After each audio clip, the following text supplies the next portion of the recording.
Olá, pessoal. Obrigada de novo pela presença de vocês, virtual. Obrigada pela presença real aqui de quem está aqui com a gente hoje na sala.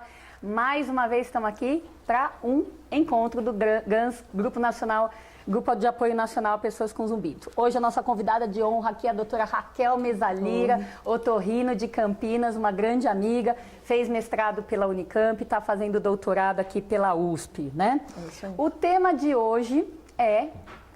A gente está começando o bloco de zumbido e tratamento e o tema de hoje vai ser sobre os bons candidatos para dieta e para medicação. Então, estamos só começando. Raquel, começando com impacto, como é que está essa questão de cura do zumbido na sua cabeça? Bom, boa tarde a todos, boa tarde, Tani, obrigada pelo convite. E a questão da cura do zumbido na minha cabeça é uma coisa muito clara, né? Acho que a gente tem um processo de cura. A cura não vem de imediato, né? Ela é trabalhada, ela é feita quando ela é obtida. E eu acho que a cura depende da causa. Na minha cabeça, sempre a gente tem que pesquisar a causa e focar o tratamento para a causa. Tem situações que a gente consegue a cura, tem situações que a gente consegue amenizar o zumbido. Isso, eu acho que tem tudo a ver com o meu pensamento também. Na minha cabeça, a cura é um processo, é uma jornada, né? Acho que cada um tem o seu caminho num primeiro momento. E o papel do médico, principalmente na primeira consulta, é fazer esse diagnóstico, colocar a pessoa no caminho. Aí ela decide se ela vai percorrer o caminho inteiro, que é a cura nada mais é do que uma melhora de 100%, ou se ela vai parar no meio do caminho com 40%, com 70%, porque aquela quantidade de melhora que ela teve já satisfez. Então nós vemos que os pacientes fazem de todas as maneiras, né? Para minha surpresa particularmente, porque muita gente chega cobrando até, né, a cura do zumbido, a gente vê que nem todo mundo que quer tanto, sonha com a cura do zumbido, realmente vai atrás a ponto de chegar lá, né? Exatamente. Muitas vezes acaba achando que de repente não vale a pena fazer mais tanto sacrifício para um zumbido que, embora esteja lá, não mais incomoda como antes. É muito frequente isso no dia a dia. O paciente vem buscar uma orientação sobre o zumbido, saber o porquê que o zumbido está lá.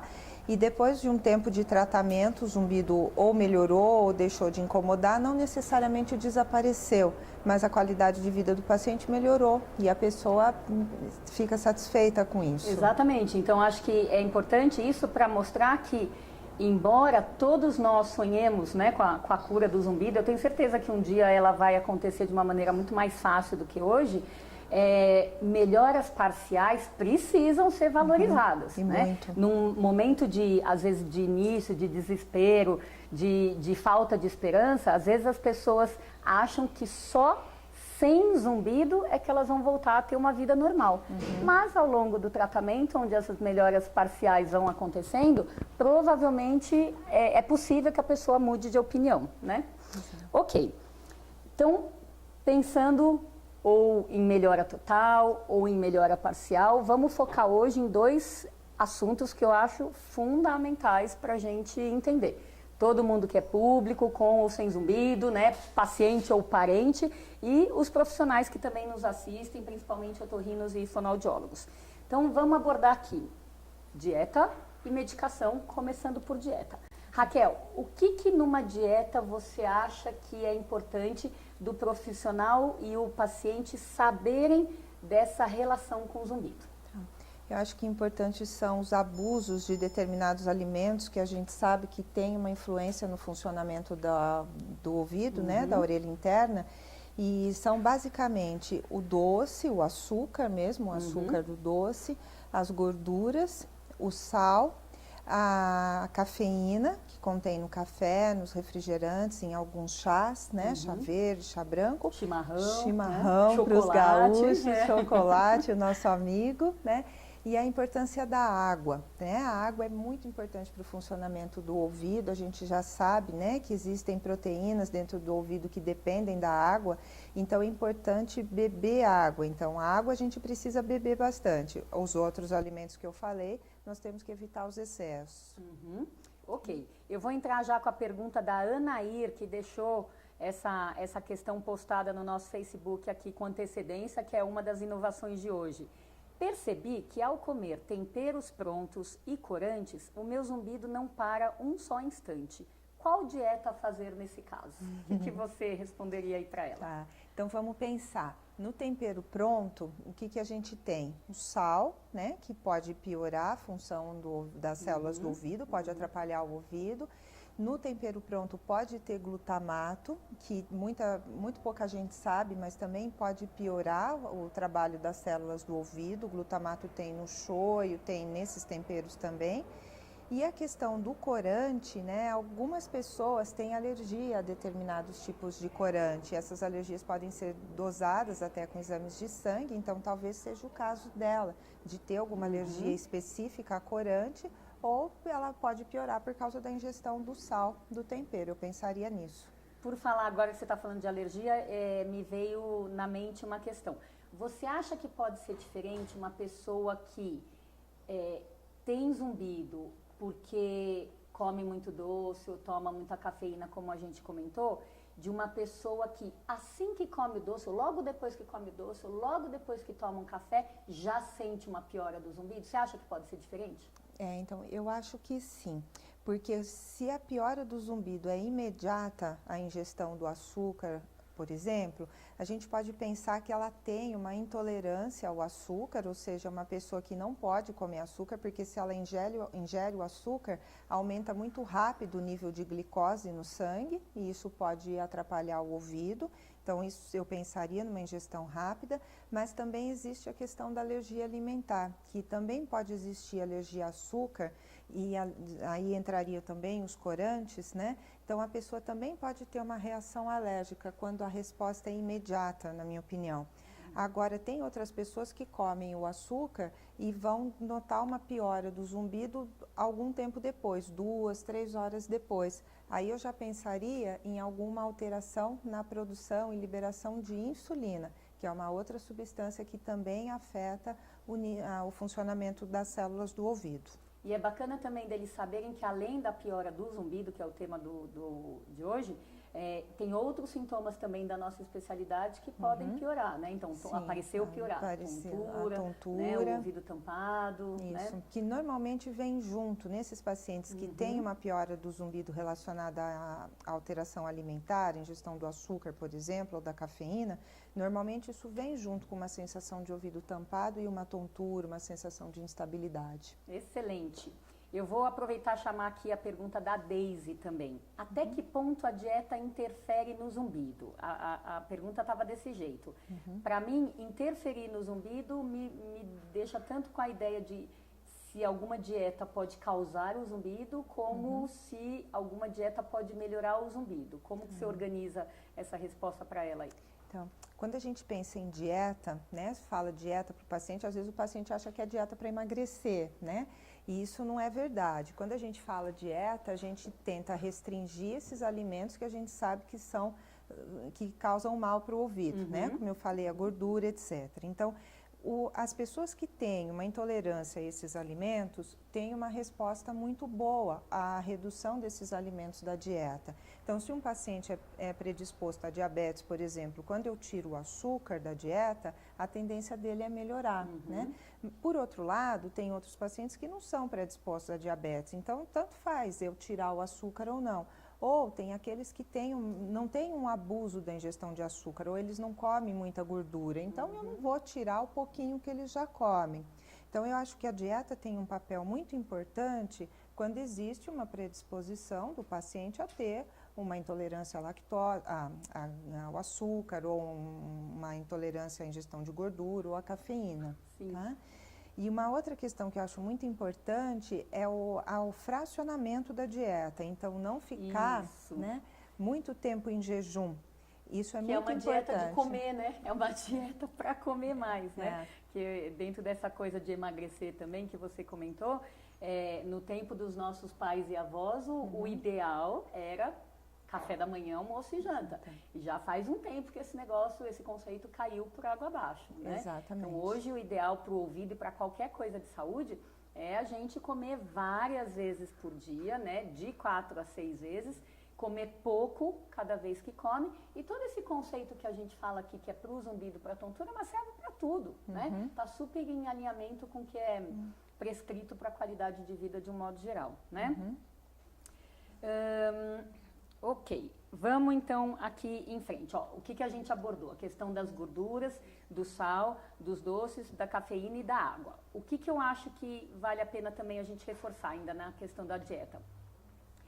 O ouvido interno, né, a parte que está lá dentro, que a gente quando examina algum paciente não consegue ver, ele é um departamento pequenininho mesmo, como se fosse o tamanho real de uma bolinha de gude, e ele tem lá muitas células auditivas trabalhando o dia inteiro, sem descanso, não é isso? É verdade. Então, a gente fala que o ouvido interno, ele não tem estoque de energia, ele é como um carro que nunca para, no máximo ele está em ponto morto lá quando a gente está dormindo, não é verdade?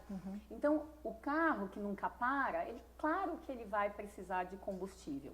E a orelha interna, dentro dessa filosofia, também precisa de combustível, de preferência mais vezes, né? Combustível de qualidade, por isso a importância da dieta.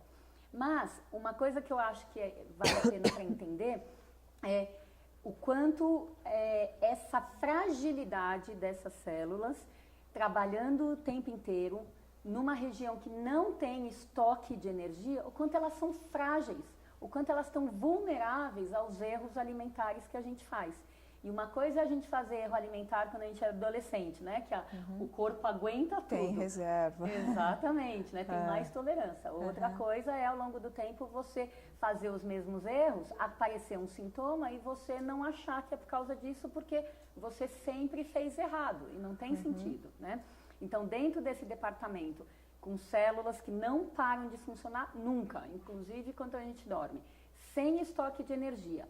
Para piorar a situação, toda essa estrutura é irrigada por uma mísera artéria de calibre fininho. Ou seja, né, toda essa passagem de sangue que precisa ter para a orelha interna ter energia e funcionar bem, ainda vem por uma porta de entrada minúscula. E aí que eu acho que entra também o papel do colesterol e do triglicérides. O que você acha? Eu acho que sim, porque o aumento da gordura no sangue vai diminuir ainda mais a passagem do sangue por essa artéria. Porque imagina uma artéria muito fininha, como um fio de cabelo. Se o sangue está grosso, ele vai ter dificuldade para passar.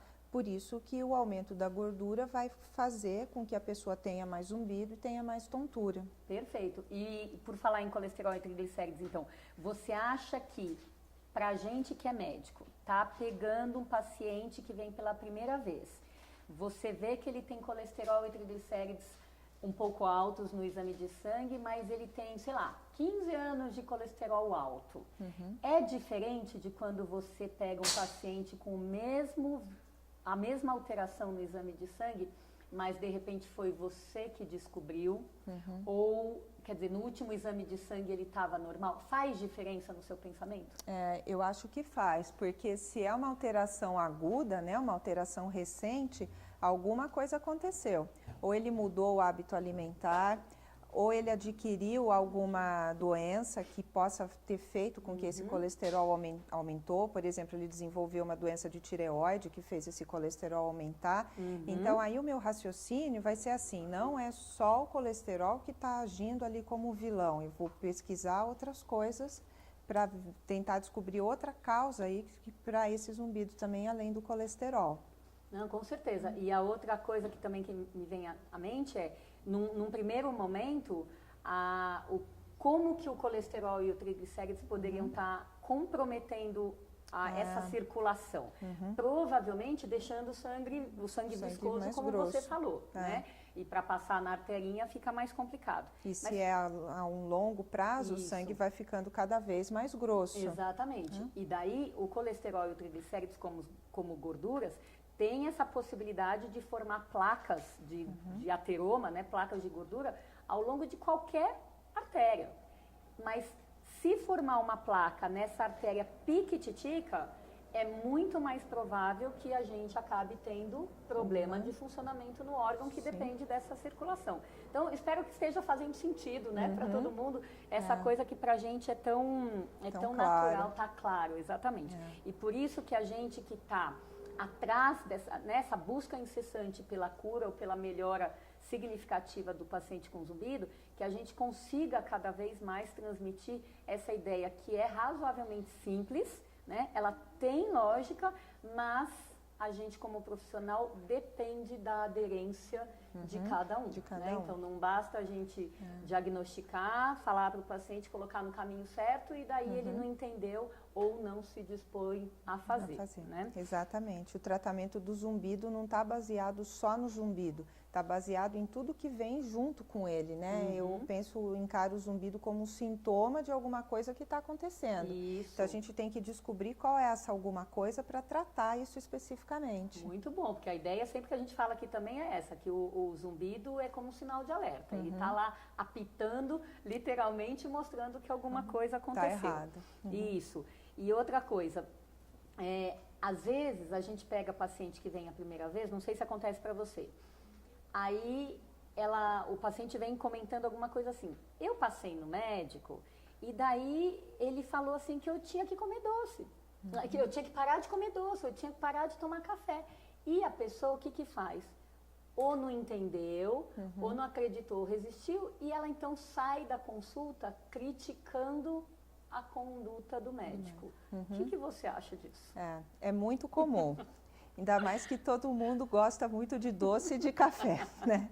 Então é muito comum. E eu acho que a gente tem que explicar para o paciente o porquê, né? Porque se ele fala, eu estou com barulho no ouvido, o que tem a ver eu comer doce? Muito bom. Eu não estou com dor de estômago, meu problema não é esse. Então ele tem que entender que o doce vira açúcar, que o açúcar cai no sangue e o sangue vai ter uma qualidade ruim, digamos assim, e vai alterar o funcionamento das células do ouvido. Ele tem que entender que a cafeína funciona como um estimulante para todas as células do organismo, inclusive para as células do ouvido, para o nervo, e isso pode também afetar o funcionamento dessas células. Então eu acho importante ele entender o porquê que ele tem que cortar esses alimentos, né, ou diminuir. Da mesma forma que é importante ele falar que ele entendeu por que ele tem que tomar água, que a mesma coisa acontece. O doutor falou que eu tenho que tomar água, mas eu fui lá procurar um remédio. Exatamente. Né? Então, a nossa sugestão para quem está assistindo, tem zumbido, não entendeu? Pergunte para o seu médico. Você tem que sair da consulta entendendo o motivo, principalmente... Quanto mais você entender, maior a chance de você aderir ao tratamento e melhorar. Todo mundo está querendo a melhora, né? Por falar em doce, como é que você lida com a questão da bebida alcoólica? É outra coisa também, né? Que eu vejo o álcool com duas funções, digamos assim. Ele, num primeiro estágio, ele pode funcionar como um estimulante. Então, ele pode fazer com que o zumbido aumente. Então, todo mundo que já tomou alguma bebida alcoólica sabe que no começo vem aquela sensação de alegria, euforia, bem-estar. Então, nessa fase, o zumbido pode aumentar por um efeito do álcool nas células, ou às vezes a pessoa está tão alegre que acaba não percebendo o zumbido. Então, alguns pacientes relatam uma melhora do zumbido, né? Porque mudou o foco, enfim, porque estão com outras sensações. E num segundo momento, quando passa esse efeito de euforia, né? Que aí vem o sono, vem o cansaço, então a percepção do zumbido pode aumentar. Então eu vejo o álcool com dois olhos, né? Tanto ele pode ajudar a diminuir o zumbido, ou melhor, diminuir a percepção do zumbido, mas também ele pode ajudar a aumentar. Mas, de qualquer forma, o álcool também vira açúcar no metabolismo final, né? Então, ele acaba também, né, no final das contas, sendo um agressor para a orelha interna. Perfeito. E a ideia, assim, se o álcool piora o zumbido da pessoa, se o café piora o zumbido da pessoa, para mim é como se fosse o ouvido falando com o paciente como um todo. Avisando. Olha, esse negócio não está caindo bem, né? É como se ele estivesse emitindo uma reclamação ao vivo e a cores para que a gente pudesse entender. Então, as pessoas que têm o consumo de tomar bebida, o hábito de consumir álcool mesmo que seja naquela dose bem padronizada de 1 a 2 cálices de vinho tinto por dia, mesmo assim pode ter piora do zumbido. Então esses são os casos que normalmente eu mais valorizo para falar, olha, por mais que possa ser saudável, né, pelas recomendações atuais, pode estar agredindo o ouvido de alguma maneira. Então nada como prestar atenção à especificidade dos recados que o seu corpo manda. Eu vou para uma outra pergunta aqui da Aline Cristina, que é a seguinte: só a reeducação alimentar pode melhorar o zumbido? O que você acha? Então, eu acho que sim, dependendo da causa do zumbido, né? Se ele tiver relacionado só a um mau hábito alimentar, sim, a reeducação alimentar é o tratamento de escolha e nesse caso o zumbido tem cura. Isso. Né? Então, eu tenho um paciente, por exemplo, que tinha zumbido e em todo no meu interrogatório eu só descobri um abuso de cafeína. Nós fizemos o teste de retirar a cafeína e o zumbido dele desapareceu. Só que para ele era muito ruim ficar sem tomar a cafeína, então ele optou por ter zumbido e voltou a tomar a cafeína. Né? Então, eu acho que nessa situação, quando tem uma relação direta com a alteração alimentar, sim, a reeducação pode resolver. Perfeito. E eu vou complementar no seguinte sentido: a gente não pode deixar passar essa questão, porque numa maneira mais genérica, existem pessoas com uma alimentação ruim e que não tem zumbido. Existe um outro grupo de pessoas com zumbido e que não tem alimentação ruim, tá? Mas existe o grupo onde as coisas têm uma intersecção. Quer dizer, tem zumbido e tem uma alimentação ruim. Neste grupo aqui, a gente não pode deixar passar, porque senão você vai dar um remédio para essa pessoa que tem um erro alimentar e o erro alimentar pode ser a causa do zumbido.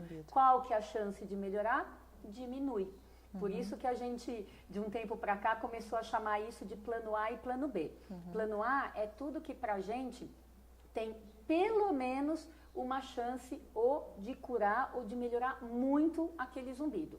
E lembra, sempre que eu falar em cura, se não for cura, remissão total, mas for uma melhora de 70%, 80%, tá valendo. É o mesmíssimo pensamento. Agora, às vezes a gente tenta, a gente desconfia do caso, tenta e não dá certo. Aí o que a gente faz? Vai para o plano B daquele paciente, tá? Porque o plano A foi a reeducação alimentar.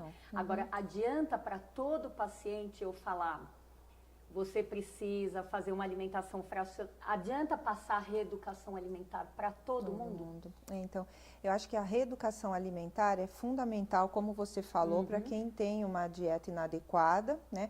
Mas mesmo o paciente que se alimente de uma maneira adequada, que tem uma alimentação saudável e tem zumbido, provavelmente por alguma outra causa, esse paciente acho que também tem que saber que um abuso de açúcar, um abuso de cafeína, um abuso de bebida alcoólica pode causar zumbido em determinados momentos. Porque isso pode acontecer, a pessoa nunca teve zumbido, de repente numa situação específica, na Páscoa, por exemplo, quando ela aumenta a ingestão de chocolate, ela tem zumbido por alguns dias, né? E aí vem procurar e a gente vai perguntar o porquê, o que foi que aconteceu e só acha esse link, né? Que foi a ingestão de chocolate.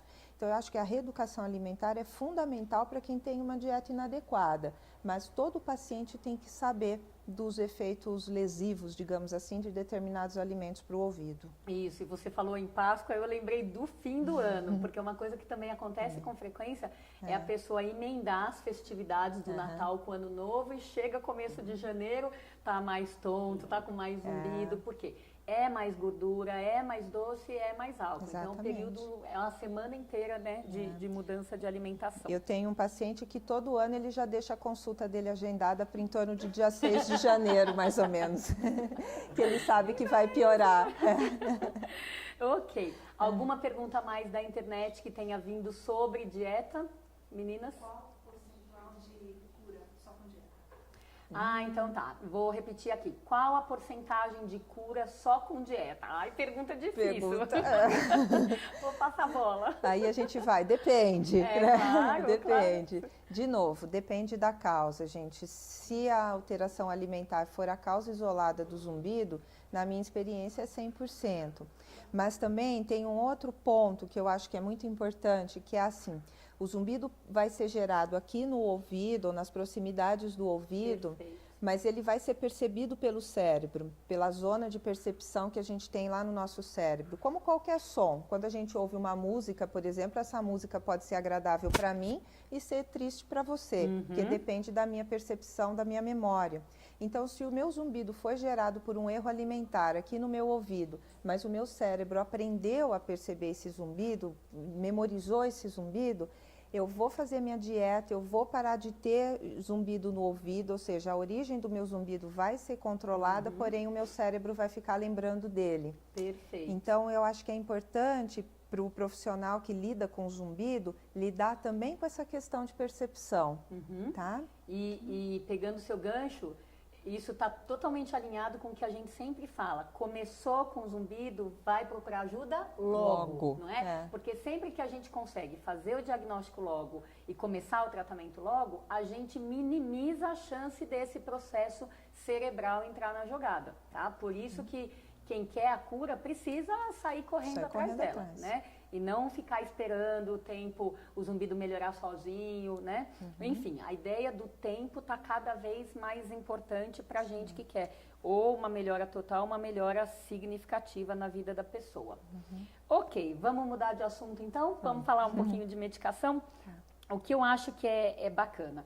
Ainda eu vejo muita gente, né, muitos pacientes que chegam com essa ideia do zumbido não só não tem cura, como não tem nada para fazer, né? Então esses rótulos do você vai ter que aprender a conviver com isso, você não vai morrer disso, mas vai morrer com isso, não há nada que possa ser feito. Quer dizer, essa tragédia ambulante toda, ela é muito presente na cabeça das pessoas, na internet e na cabeça dos profissionais. E de um tempo para cá, a gente tem mudado muito, né, essa ideia, e os medicamentos para a gente estão tomando uma nova roupagem. Quer dizer, os medicamentos são antigos, mas o modo de ver está sendo um pouquinho mais diferente. Então, por exemplo, se alguém quer fazer uma pesquisa sobre zumbido, entra na internet e vai lá ver sobre medicação, provavelmente vai sentar e chorar, porque a literatura é extremamente negativa no sentido de que os remédios testados, quando você compara com placebo, que é uma metodologia de rigor de pesquisa, dá a sensação que nada funciona. Só que na prática é diferente. E hoje eu acho que a gente tem um arsenal de opções de medicação, nenhuma delas foi criada para zumbido, acreditem se quiser. Tudo que tem hoje, ninguém parou para pensar assim, agora eu vou desenvolver uma molécula para tratar zumbido. Não, sempre foi a ideia de tratar não sei o que e acidentalmente se vê que na prática pode melhorar o zumbido também. Então, no fim, a gente sai de um momento onde se pensa que não tem nada para fazer, para um momento onde só em termos de medicação tem várias coisas para fazer. Então, isso né, de confundir bastante as pessoas. Né? É uma evolução. É uma evolução, mas é uma evolução que as pessoas muitas vezes têm dificuldade de acreditar. E não sabe como usar isso. Exatamente. Né? Então, nem os profissionais mesmo às vezes ficam perdidos. Se eu não tinha nada para fazer, agora eu tenho 10 coisas para fazer, como eu começo? Né? Por onde eu começo? E como é que você organiza esse assunto das medicações na sua cabeça? Então, eu coloco também as medicações dentro do plano A e do plano B. Então, e sempre, de novo, pensando na causa do zumbido, né? Então, o zumbido, ele não tem uma única causa, normalmente tem várias causas no mesmo paciente. Então, para cada causa, eu vou ter uma determinada conduta. Então, eu posso ter um medicamento específico para aquela causa. Então, por exemplo, se eu detectei que um paciente meu com zumbido tem uma doença da tireoide, então eu vou usar um remédio que é específico para tratar a doença da tireoide. Não que aquele remédio é para o zumbido, é um remédio para a doença da tireoide. Então eu estou atuando na causa, tá? Se eu tenho um paciente que tem, e esse é o meu tratamento único, é só isso que ele tem, ele vai tratar só isso. por outro lado, se ele tem um zumbido por uma alteração cervical, com ponto gatilho, ou uma tensão muscular, então o meu plano A de tratamento não vai ser com remédio, vai ser com uma abordagem desse pescoço, com uma fisioterapia, por exemplo, mas aí eu posso usar um relaxante muscular como um coadjuvante para esse tratamento. Perfeito. Então eu tenho tratamento medicamentoso como opção, como primeira opção ou como opção isolada, e também eu tenho tratamento medicamentoso como um coadjuvante para o tratamento principal. Excelente. Então, para puxar isso para o que a gente já falou, se a gente pega uma pessoa com zumbido de origem metabólica, fez a reeducação alimentar, não deu certo, que era o plano A, aí a gente pode ir para a medicação como plano B para essa pessoa. Mas se eu pego, por exemplo, uma pessoa que saiu da balada, ela tem o hábito de ficar com o zumbido até o dia seguinte e ele melhora, mas dessa vez faz 3 dias que ela já está com zumbido. Medicação é plano A. Quanto antes entrar com medicação para essa pessoa, maior a chance de regredir um zumbido que foi alavancado pela poluição sonora, tá? Então, isso é importante ficar claro para vocês. O medicamento está lá. A gente vai usar com o propósito de cura ou melhora significativa num caso, e no outro a gente vai usar já sabendo que não tem a cura, mas quanto mais ele puder melhorar, melhor para todo mundo, tá? Então, acho que deu para ficar claro. Eu né? acho, só pegando o seu gancho, que o zumbido recente, esse do trauma acústico, por exemplo, e alguns outros zumbidos recentes, são os que têm uma chance grande de cura com medicação se for usado precocemente. Isso, né? Então, isso. é um grande grupo para tratamento medicamentoso. Perfeito. Então, eu vou chamar aqui a pergunta de novo da Deise, que participou bastante aí pelo Facebook. Por quanto tempo vale a pena tentar uma medicação? Quando seria mais indicado? Tá. Então, primeiro... Ó, com essa pergunta, ela quis resumir Não, todo ela o assunto. resumiu a nossa tarde aqui hoje. Então, por quanto tempo? Então, primeiro, com relação à medicação, sempre que a gente opta por um medicamento, a gente primeiro pensa em usar apenas um medicamento, não ficar associando várias classes de medicação. Então, o ideal é que a gente escolha um medicamento só, né? Então, aí pensando no zumbido, mas não no tratamento de uma causa específica, por exemplo, como eu dei o exemplo do hormônio da tireoide, tá? Agora, vamos supor que a gente escolheu medicar o zumbido. Então, a gente usa um remédio só durante 30 a 60 dias e revê o paciente.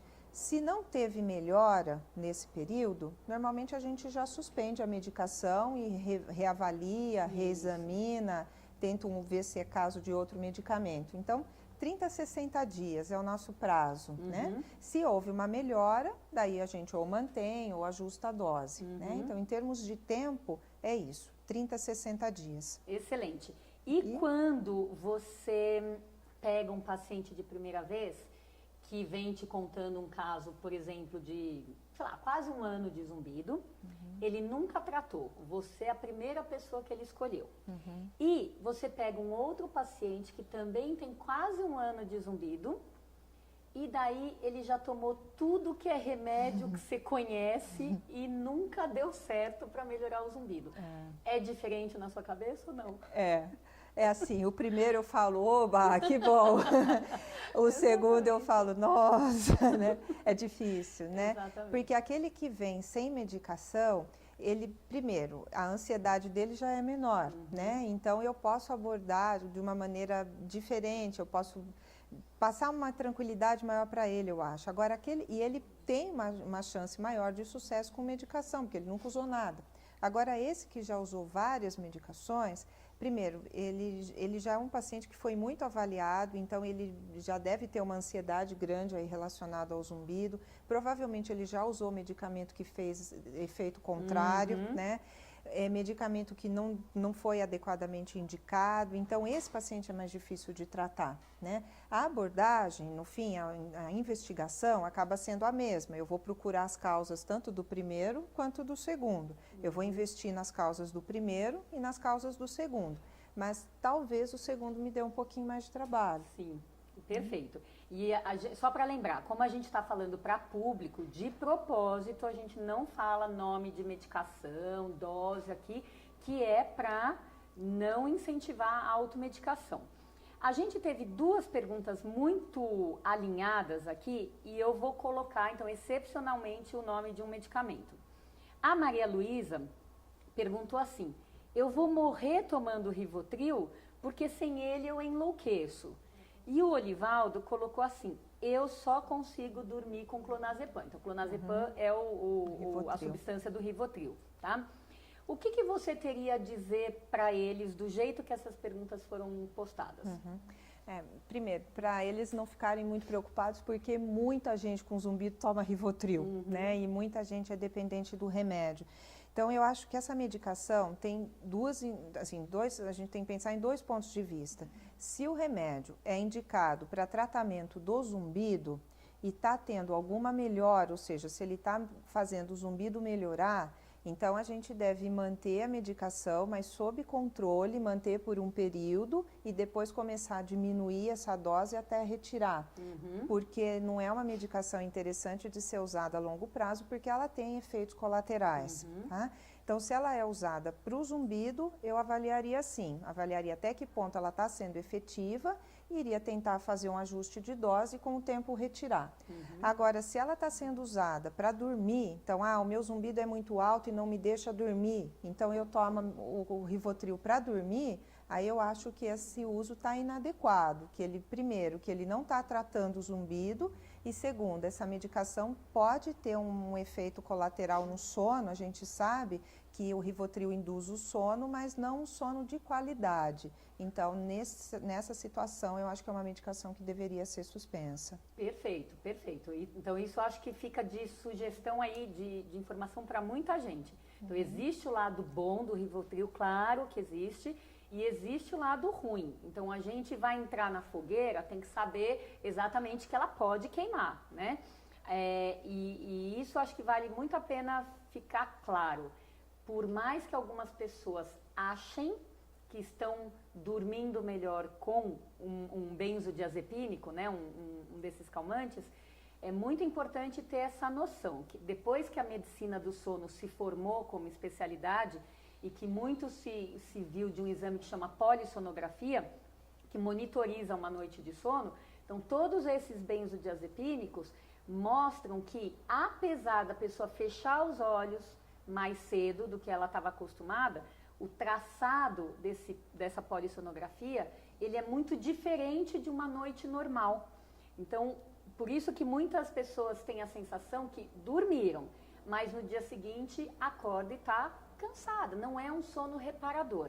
Então, se o problema da pessoa é dormir, existem hoje outras opções, mesmo de medicamento ou de coisas mais naturais que dá para fazer, ter um bom resultado também e não entrar nos prejuízos, né, da qualidade de sono, da alteração de memória, que é outro efeito colateral que vem a médio e longo prazo com o Rivotril, nem nos riscos da dependência e da tolerância medicamentosa. Então fica aí o alerta não só para os dois que perguntaram, mas para todo mundo que vive essa situação. Aliás, por falar nisso, para as pessoas que têm, na questão do zumbido, tem esse dilema em particular com o sono, você tem alguma forma em especial de orientar? O que você faz? Eu tenho sim. Eu peço para o paciente tentar desviar a atenção dele nesses momentos, porque é muito comum o paciente falar que tem o zumbido que durante o dia não incomoda e à noite incomoda, por causa do silêncio. Então, eu oriento o uso de enriquecimento sonoro, colocar algum som externo no ambiente de dormir, né, no quarto no caso, e esse som externo pode ser um ar-condicionado, fontinha de água, aquário, tem bombinha, né? Rádio, qualquer coisa que tenha um som.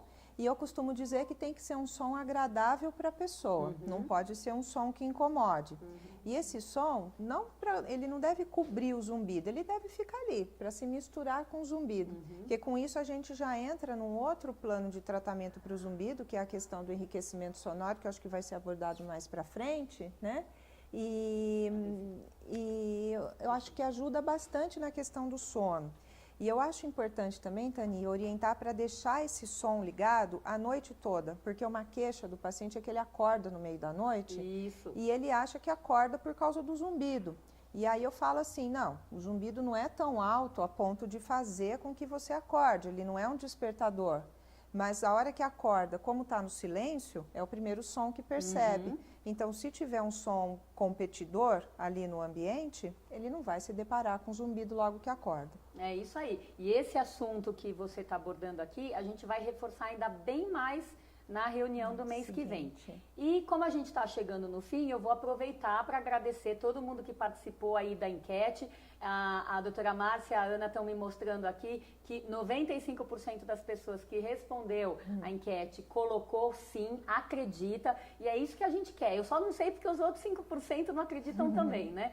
Essa coisa vai acontecer, tenho certeza absoluta, tá? As coisas estão evoluindo, tanto aqui no Brasil como fora do Brasil, e a gente espera que realmente exista a cura, não do jeito que as pessoas imaginam, eu vou lá tomar uma pílula, né, como se fosse mágica, vou ficar sem zumbido. Não, mas tratamentos super efetivos para diferentes grupos de zumbido. E eu vou ler aqui rapidinho um depoimento do Fernando Araújo, que eu acho que vale a pena aqui a gente ressaltar. Ele coloca aqui: amigos, tenho um testemunho a dar. Há 1 ano atrás fiz uma audiometria para ver a causa do meu zumbido e acusou uma perda de audição. Comecei a usar aparelho auditivo. Hoje, depois de 1 ano, fiz outra audiometria e ela acusou que a minha audição está normal. A fono me explicou que isso se deve pelo fato de que o aparelho auditivo também serve para treinar o ouvido. Eu também descobri com a fono que o meu zumbido é causado pela perda de audição e também pelo fato de eu ser uma pessoa muito ansiosa. Procurei então um psiquiatra e ele receitou um ansiolítico e como a minha ansiedade diminuiu muito, também diminuiu o meu zumbido. Aliás, ele quase sumiu. Hoje levo uma vida normal, o que não estaria acontecendo se eu não tivesse lutado e ido atrás de resolver o meu problema ou pelo menos lutar por um convívio melhor com ele. O que você acha? Ele fez então um tratamento para perda de audição, ele fez um tratamento para ansiedade. Eu acho que ele tratou 2 causas aí para o zumbido dele, né? Ele resolveu a perda de audição, ele passou a escutar melhor, está ouvindo outros sons, está tendo mais estímulos, né? O cérebro está percebendo outros sons. E controlou a ansiedade, que é um fator nitidamente relacionado a um aumento da percepção do zumbido ou da piora do zumbido em alguns casos. Então, eu acho que ele tratou as 2 causas aí para o zumbido dele. Isso aí. Né? Olhou como um todo, né? Não tem como não ter sucesso nesses casos, né? Que bom. Parabéns, Fernando. Bom, e para terminar aqui, o que eu vou falar para vocês?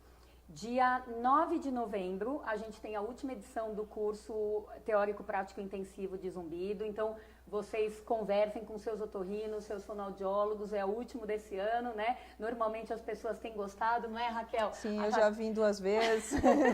A Raquel já deu essa satisfação pra gente, traz os alunos dela também, então é muito bacana.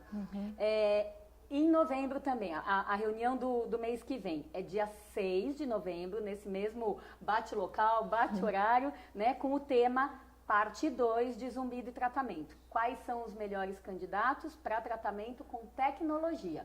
Tá? Então, além da tecnologia, a gente vai abordar um pouquinho desse enriquecimento sonoro que a Raquel já antecipou hoje.